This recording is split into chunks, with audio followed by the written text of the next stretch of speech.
Welcome back to the Preserve Championship, powered by Prodigy. This is the 10th event of the DGPT 2023 season, and I'm very excited to be here covering this along with Nathan Queen. I'm Andrew Fish, here in Clearwater, Minnesota. And what an event we have here with a very scoreable course, but lots of trouble to get into as well. As we saw yesterday, lots of par threes in that 400-foot range, so you really have to dial in that specific distance, but you have to throw it differently each time. Today we have 4 players all tied at 10 under par, sitting in 4th place: James Proctor, Calvin Heimburg, Noah Meintsma, and Grady Shue. And you see a couple guys out in front, but for the most part, just a slew of players at 10 down and plenty of other 9s and 8s out there. Perhaps the most scoreable layout we've seen so far. James Proctor has a couple different sponsors, going to be putting with the Glow P Blend Alpaca. He loves throwing the Pathfinder and Berry for his mid-ranges, and then it's going to rip on some Destroyers and Emperors for his distance shots. Yeah, and we've all seen Calvin Heimburg quite a bit here on Chase Card. Putting with those KC Pro AVRs, going to see some Toro and Rock 3 up shots. New Helio Vila in the bag. It's his Millennium Tour Series disc, and Draco and Destroyer, of course. Noah Meintsma, Minnesota guy, sponsored by DGA, putting with the Stone Steady. Got a couple different mids in the bag. Rift and Quake are what I expect to see most of. And then Hypercane and Hurricane for his distance drivers. And Grady Shue, North Carolina player. We are actually PDGA brothers, putting with the KC Pro Whale. Might see some Quake or MD2 or Berg also for up shots. Wraith and Emperor most likely on these big wide open holes. And big wide open is the order of business on the tee shot of hole 1, 708 feet as a par 4. Out of bounds left, where you have to cross a little bit of a pond. And then a green that has some trees around it, but not super dangerous. Let's hear it for our just keep it in bounds. 35 Chase Card coverage.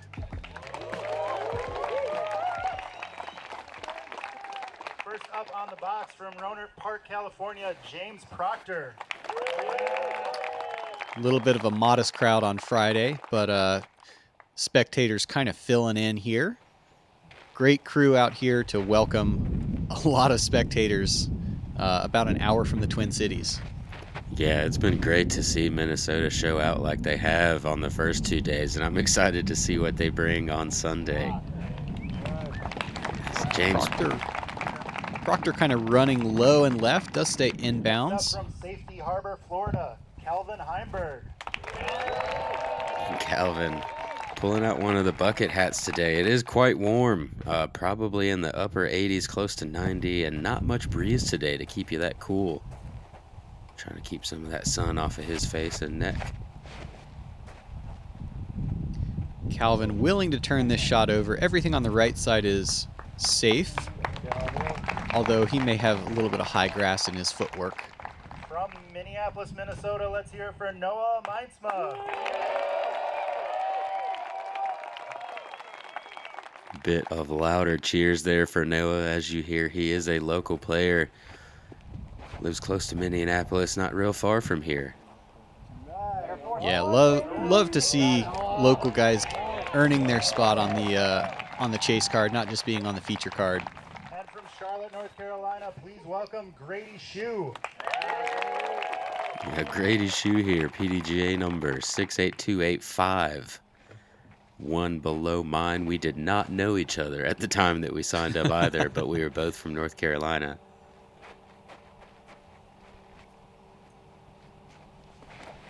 And Grady, slow reach back, but huge power. Kind of forcing over a medium stability disc. Lets it fight back at the end. That's going to put him well inside 300 to the bucket. Yeah, very smooth delivery. Seems like a lot of guys from wooded areas specifically have some of those slower run-ups, maybe helping them control their shots before they have that late power burst.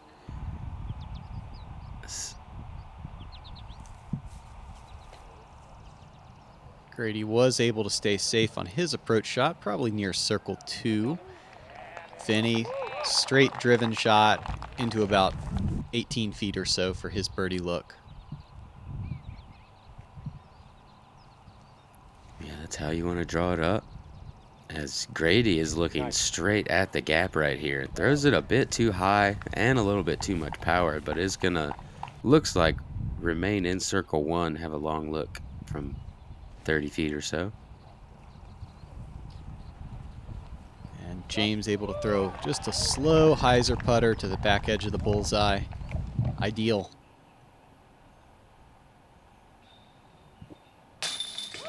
Oh, so it looks like Grady did actually sneak into circle two, but may have preferred that as he hit that one dead center. Yeah, great start for Grady. Sometimes putting can be a little bit of a nemesis, but neither he nor Noah afraid of that first putt of the round. Yeah, Noah maybe right there at circle's edge, just inside, able to hit dead center as well. And Calvin only, maybe 18 feet.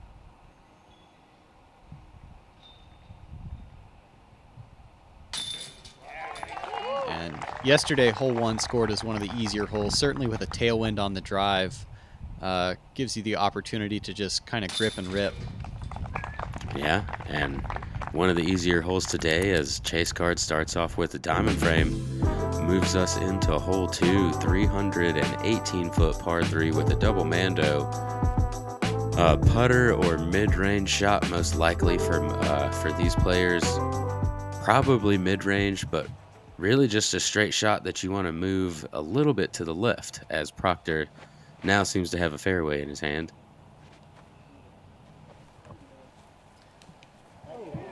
Runs it off to the left, but a favorable bounce.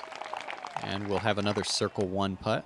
Yeah, I guess if you can control that tree kick to keep you from fading left like he was, then it's not that bad of an idea to throw a fairway. Calvin also preferring something pretty stable. And a good similar result. Yeah, definitely a slower speed disc there, not as much speed moving into the green. Able to settle nicely. Noah going for more of a flex shot, but maybe got over on this a bit too much.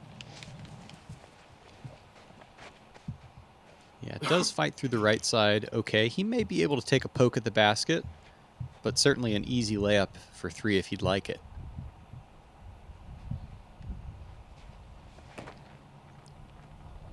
And Grady, flat release with a stable disc.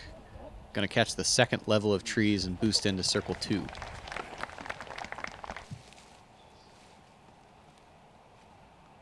Yeah, this is, as we mentioned yesterday, one of the tighter shots on the course. If not really the tightest gap that you have to hit for the longest amount of time. It's not necessarily tight to hit that double mando. Tightens up a little bit after that, though. Shue just low on the elevated basket for his 2 look. Going to have to tap in a 3. And Calvin from the backside. Able to get it over the rim. Yeah, both of his putts just over that rim today. I wonder, that's a tough, conscious decision to make, but the way that these baskets seem to handle putts, it might be a good one if you can put it there every time. Yeah, for sure. I know several players like Dave Feldberg and Gannon Burr who want their putts to just kind of creep over.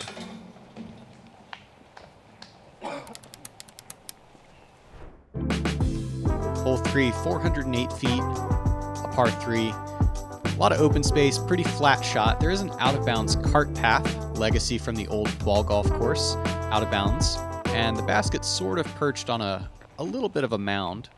So if you run off to the left, you're liable to end up with a longer putt. Yeah, it seems like if you don't get your disc flat, like James has done here, then it's very easy to skip down that hill. James put a little bit too much power on this one, though, to get it flat. He's going to end up in circle 2 long. But yeah, if your disc stays on a hyzer, then you usually end up skipping down that hill on the left side. For sure. And I think this distance is a pretty comfortable fairway driver swing for most of the field. Calvin tracks an eagle over towards the left side in circle 2, but safe.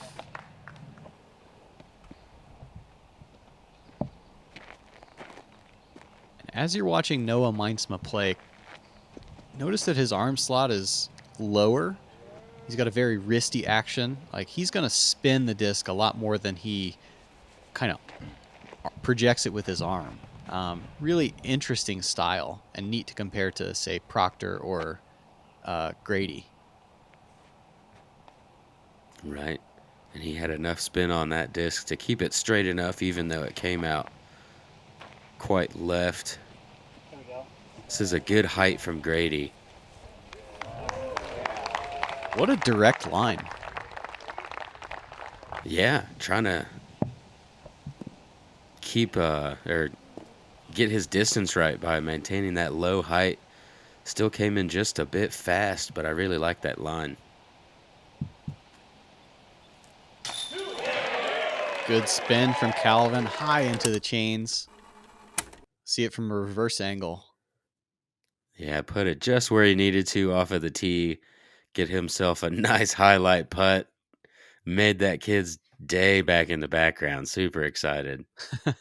And Calvin starts off his round with the turkey.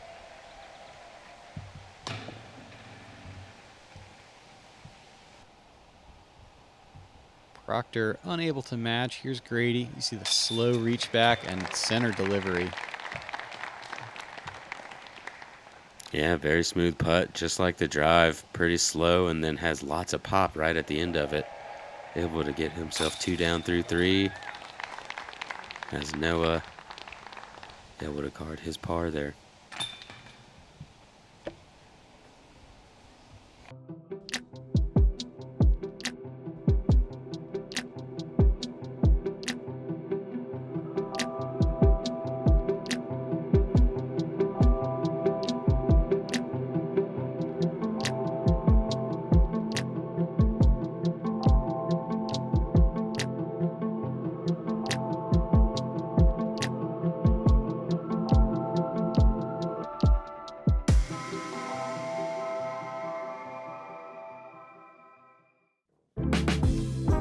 We are at hole 4, 746-foot par 4.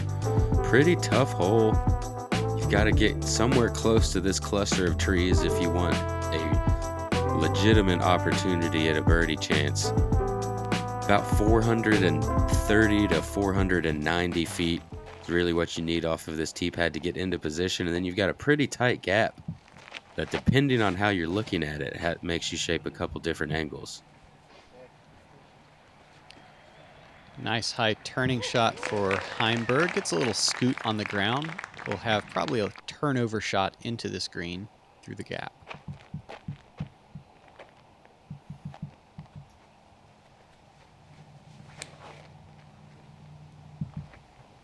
Grady also with good power.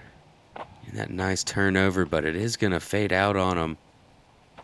And it fades out far enough to find the OB, which is only the water, like the tall grass over there, so fading out pretty far over there.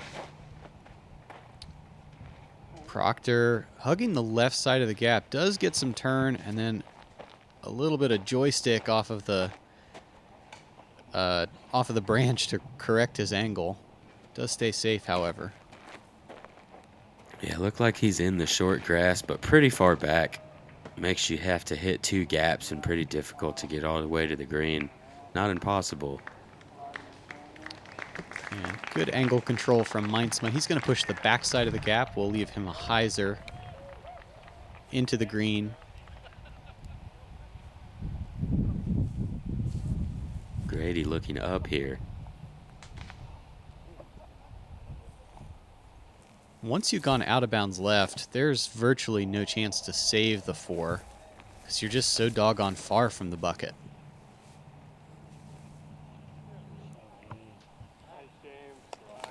Proctor back to a distance driver, gets it into circle 2, and that is a terrific outcome. Yeah, very well executed. Kept it low to make sure he missed all of the branches in the gap. And gonna give himself a chance from out of position.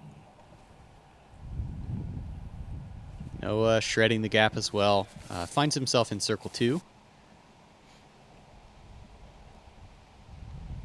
He saw those 2 shots, able to throw a hyzer. Calvin gonna have to put a little bit of right movement on this, and he's done it nicely. Oh yeah.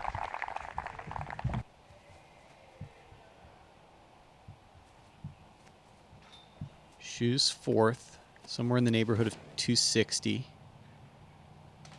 And nearly ideal. Just didn't catch up on time to get back to the left.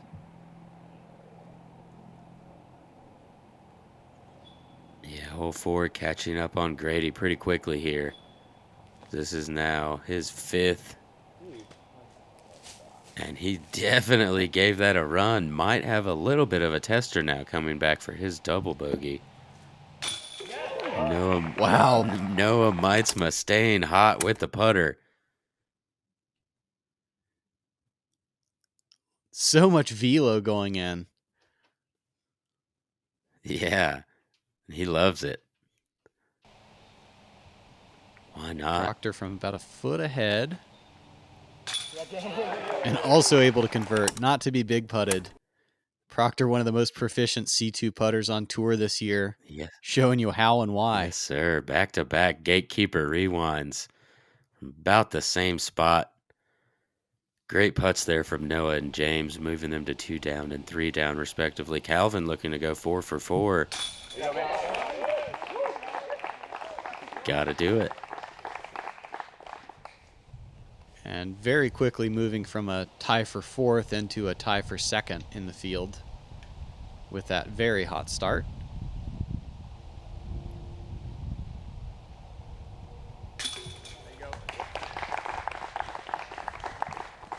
Just 25% of the field carding the birdie on this hole today, and 75% of our card able to grab it here.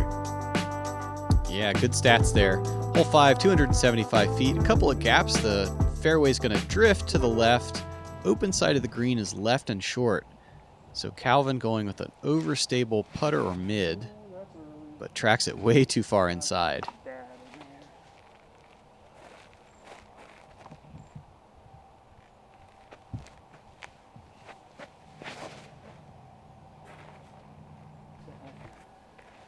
James hits the line pretty well, kind of playing for that circle's edge putt over on the left side. We'll see what kind of angle he's left with. The cedars can get a little blocky. And Meintsma, I really like this swing. He's about circle's edge. Yeah, has left it just a little short by that one tree you want to fly left of. And here's the line that I really like for this shot if you have it. But this is a bit too understable. Catches a nice little stop there. Going to be in the open with another circle 2 look. Heimburg going to activate the scramble game. Is presented with a decent gap and scoots along to the basket. Going to have a par putt from 20 feet or so. And that's his first par putt of the day. Hasn't even thought about that yet.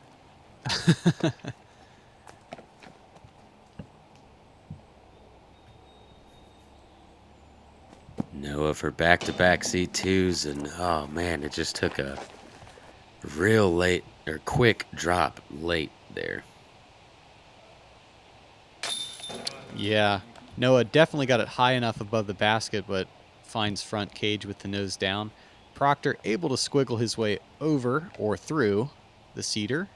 Yeah, in this case, it was actually good that he went farther left. If he would have been about 6 feet farther right, he would have been right up in that branch without much room.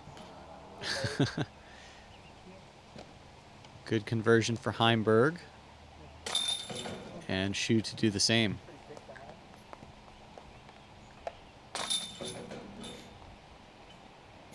I've brought it up when we were in Portland, but the walk from 5 to 6 could also possibly warrant a little ride over there. You got a pretty good ways to go before you get to this 695-foot par 4, but don't let that sub 700 distance fool you. This is a very difficult par 4 to get. Got to get in a great spot that's 390 to 420 feet off of the tee pad to be able to really have a great chance to get down that second gap. Hyzer released by Proctor is just barely inside. He's going to be sent straight to jail. Heimburg going with a fairway driver. We saw a mix of mids yesterday also. Fairway's a little more aggressive, but if you hit it correctly, it considerably increases the makeability of the second shot. Love that. Get right. About like that? Yeah. About like that. If this can stay out of the trees. Yeah, we'll see if he's got a swing or not. So difficult to land in the ideal position here, and that is why back-to-back days this has played as the hardest hole on the course. This is oh, dang it. I thought it was looking good. Yeah. Good read, Nathan.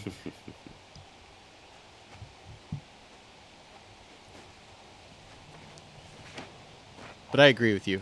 So far, our entire card, Grady included, have been so close to ideal shots, and I'm not convinced that anybody's going to be set up perfectly for their That second. might have worked out pretty well for Grady. It looked like he snuck through that last little set of trees. And that is not ideal for your second placement, for sure. Most likely going to be looking at bogey from there. Yeah, it's a responsible golf play, but it still kind of stings in the moment.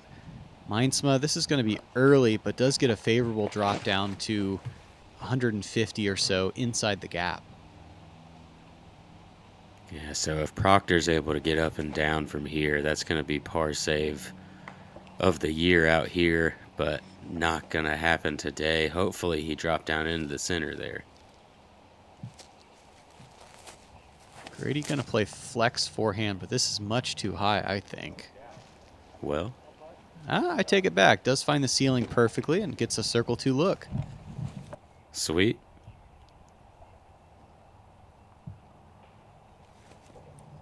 Calvin is able to make a little bit of a swing from where he was at, but saws it off just a touch and ends up hitting inside. It's not easy to really scramble here. Even though you're just a couple feet off of the fairway, how skinny and how straight this gap is make it very difficult to get your angles right and really carry that 200 feet from where Calvin's at.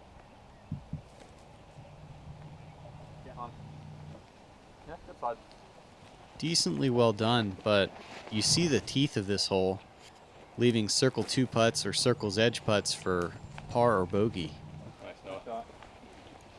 Meintsma's touch on display as he's going to have a bullseye. Yeah, for the par, which feels fantastic here. 31%. As Calvin comes up just a bit low. 31% of the field taking bogey or above on this one. Grady. A chance for birdie. Oh, and just no air there. Something took the air away.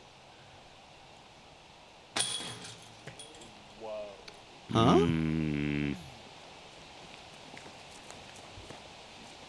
Quite the nub job there. All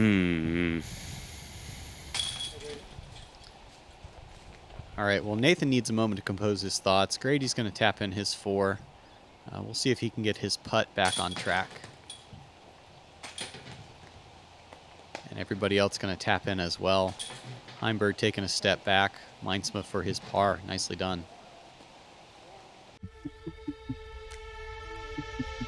One of the great things about the feedback is that it's for all skill levels. I'm really excited about this new disc in my lineup. Go check it out at prodigydisc.com. I just think the plastic is very premium. It's a high quality material. The way the disc feels in my hand. I think it's the quality of plastic. It's unlike any other plastic that you'll find in the industry. The quality is better than any other company out there. Again, just consistent plastic. It's something I can consistently trust on every single throw. There's so many discs to choose from, and I guarantee if you tried every disc in the lineup, you're gonna want to put multiple discs in your bag. It's extremely high quality. You can only say so much, they have to eventually just try it themselves and see. Hole 7, par 3, 390 feet. Another gap that is straight ahead of you. Little ditch to cross, and then a flat landing zone, mound behind. Basically, find your ideal fairway driver, manage the wind appropriately. And this is dragged over too early for Noah. But has some fight on it. Yeah, very stable disc, and ends up just perfect. He's going to be tapping in Another birdie should move him to 3 under par. And as you said, manage the wind on this hole. It's pretty strange because you've got one wind by the tee pad.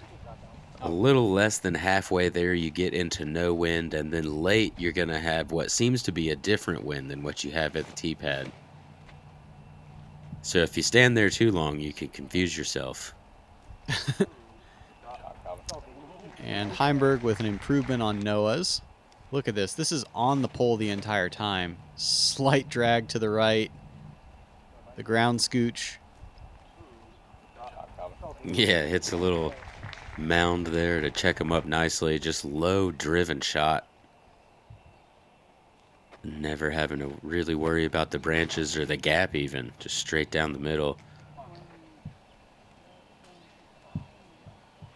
And that's what I feared for Noah's shot, kind of getting some of the brushy stuff on the right. Proctor's going to be left with a makeable but long putt. Grady trying to hyzer and float just short off the cage. Yeah, it looked to have been done pretty well. Caught a little branch along the way, may have killed some speed. James from similar distance, just the other side. And may have to go putt again. No, Grady's going to go ahead and go. Good conversion. That was a pretty big roll. He hit right by the basket. Yeah, no for kidding. how slow it was.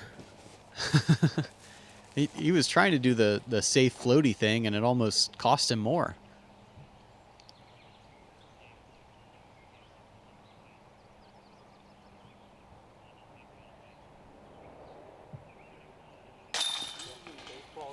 And James also with the par knockdown. That's going to leave us 2 easy bullseye tap-ins for Bird. Yeah, Calvin bouncing back nicely after his first bogey of the round, and Noah keeping it clean so far, getting birdies when he can, moves himself to 3 under.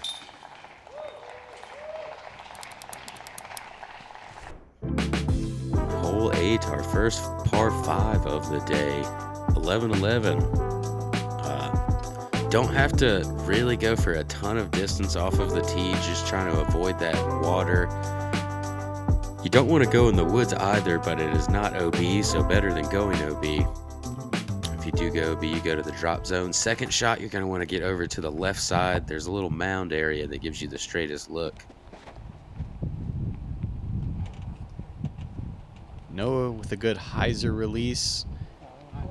This is some of the fastest grass out here, so you need to ensure that you've given it the width to the right.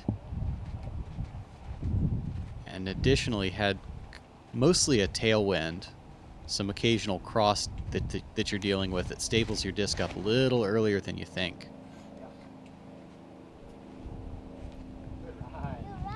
Calvin really trying to push that right side, making sure he lands in the middle. He's going to be in a great spot. Got pretty good distance on that as well. And if you wind back, you hear a little congratulations from a young fan. Wonder if it was the same one he put in awe on that circle 2 putt on hole 3.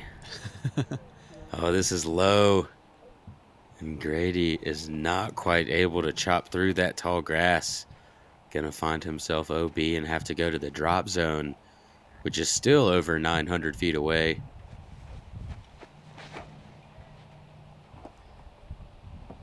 Proctor with a good swing, a lot of height, does find some hyzer late. Will this check up? And yes. Just barely so. Grady throwing his 3rd.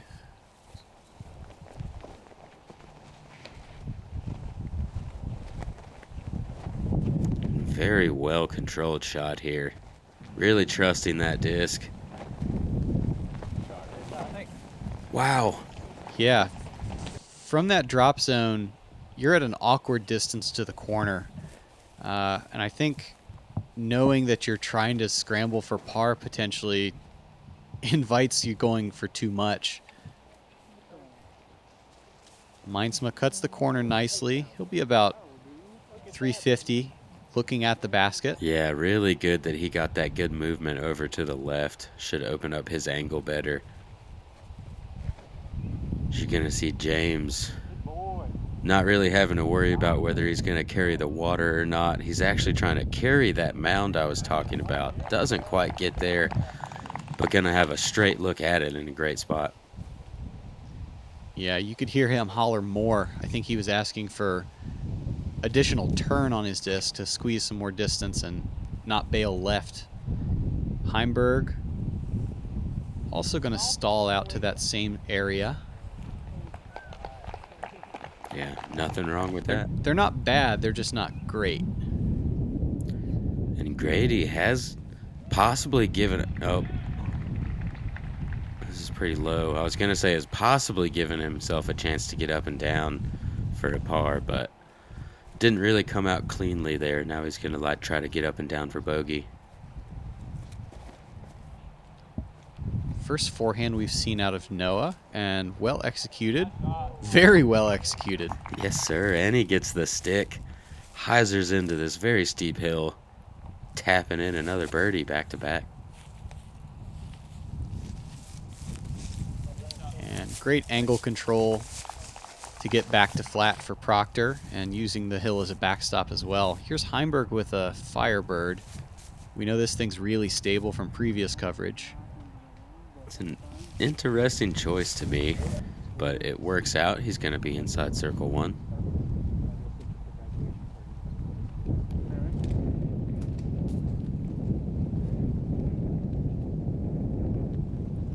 Ooh, it might make you nervous just for a second when you see it stand up on edge like that, but sits down for him. Calvin Heimburg, of course, able to connect from circle one. Going to go back to back, get himself to 5 under par. Yeah, when we talk about Heimburg making errors there, he left himself at 22 feet for birdie. Right. Good thing for him. He's a great putter as well. And Noah with an easy tap in. Once again, 3 birdies on the hole. Pretty good work on hole 8. One that can test a lot of the field. Hole 9, 406 feet. Another water carry. Got to get about 340, 350 to carry fully. And the basket tucked in a little cut out of the woods. Absolutely get the distance. No reason to have to proceed to the drop zone.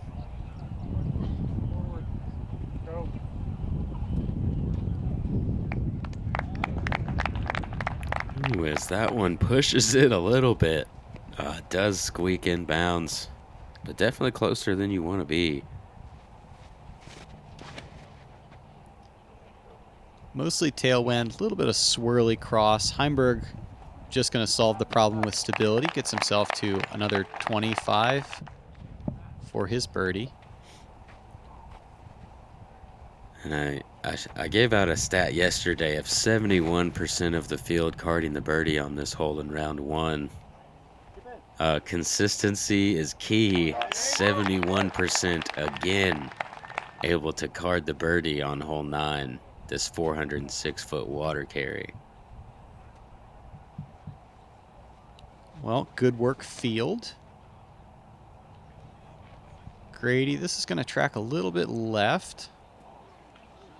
And sometimes the lines are there, sometimes not from circle's edge left and short. Yeah, he did get a nice log at the end. Looks like it checked him up from going too far. Noah Meintsma on fire with the putter from circle 2 right now. Able to card himself a turkey. 5 down on the front 9. And the other stat to keep an eye on his scorecard, T4, holding position with the field.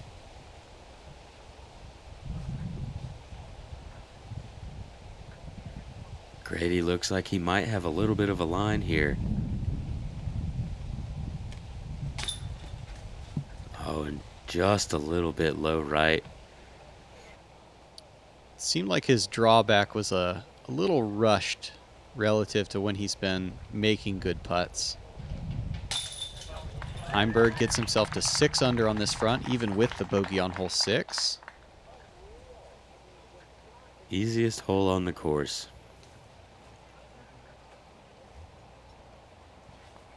No way that happens 3 years ago. That's still crazy to me.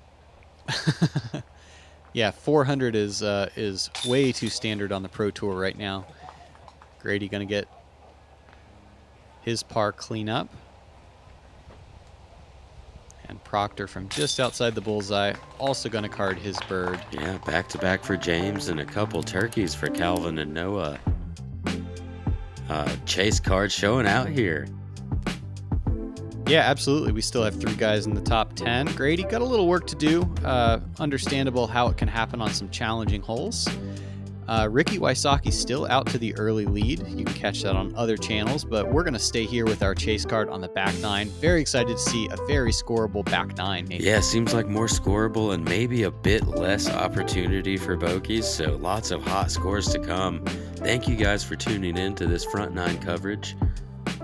Make sure you tune in for the back 9 on Gatekeeper Media. Thank you guys for all your support, everything we do out here.